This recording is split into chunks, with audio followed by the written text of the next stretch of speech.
আমরা ৩ ভাই ৩ ভাগে কোরবানি দেই।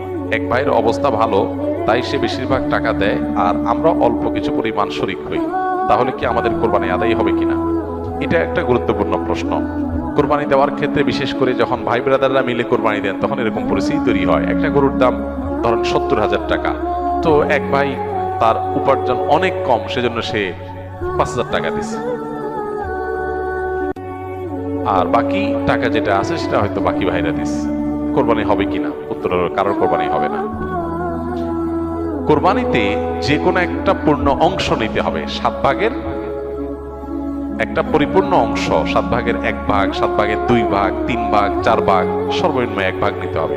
ভগ্নাংশ নেওয়া যাবে না, অর্থাৎ ১ ভাগেরও অর্ধেক নেওয়া যাবে না।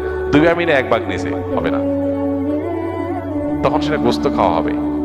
পশু জবাই হয়ে গেছে সহি পদ্ধতিতে, গোস্ত খাওয়া হবে, কিন্তু কোরবানি হবে না। কোরবানি বিশুদ্ধ হইতে হলে